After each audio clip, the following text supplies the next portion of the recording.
Election commission of India ऐसी ऐसी हास्यास्पद गंभीर बातें कर रही हैं जिसको देखकर पता लगता है कि देश का संविधान ये लोग कूड़े कचरे में डाल रहे हैं। हमारी नेत्री ममता बंदोपाध्याय ने कहा था कि बिहार से वोटर लाए जा रहे हैं, उनको बंगाल के वोटर लिस्ट में उनका नाम जोड़ा जा रहा है, लेकिन उन्होंने उसी समय यह बता दिया था। और अनेकों वीडियो आपके सामने आए हैं जो उजागर हुए हैं, जो पर्दाफाश करती है कि किस प्रकार से भारतीय जनता पार्टी और उसके नेता इस हेरा फेरी में पूरी तरीके से मिले हुए हैं। और सीईओ जो बंगाल के हैं इलेक्शन कमीशन के, वह भी उनके साथ पूरे जुड़े हुए हैं। उनके यहां 30,000 फॉर्म से जोड़ने के लिए फॉर्म जमा किए गए सीए ऑफिस में।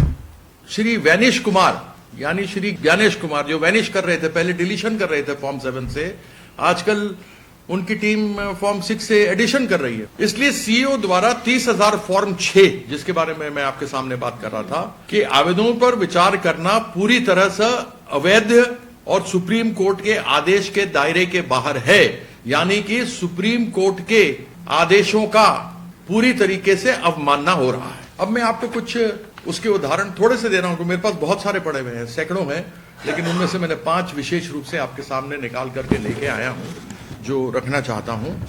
केस नंबर 1 है सुलेखा कुमारी।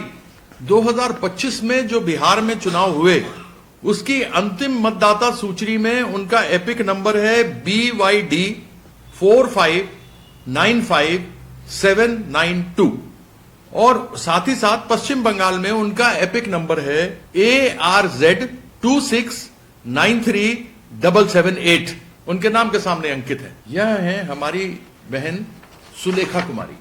मतलब ये बड़ा मजेदार है। रमेश और उनका बेटा उमेश 2 बिहार निर्वाचन क्षेत्र AC असेंबली कॉन्स्टिट्यूंसी 108 और AC असेंबली कॉन्स्टिट्यूंसी 109 में डुप्लीकेट मतदाता के रूप में पंजीकृत है। वहां भी डुप्लीकेट मतदाता के रूप में पंजीकृत है और साथ ही पश्चिम बंगाल में भी नामित है। मतलब देखिए क्या खेल है इलेक्शन कमीशन का, बीजेपी कमीशन ऑफ इंडिया का, कि रमेश और उमेश बाप और बेटे बिहार के 2 असेंबली कॉन्स्टिट्यूंसी में है, 108 असेंबली कॉन्स्टिट्यूंसी और 109 असेंबली कॉन्स्टिट्यूंसी में उस नाम को बदल डाला। ये है परमेश्वर, जिनका नाम आपको शुरू में बताया, रामेश से बन गया, रमेश से बन गया परमेश्वर।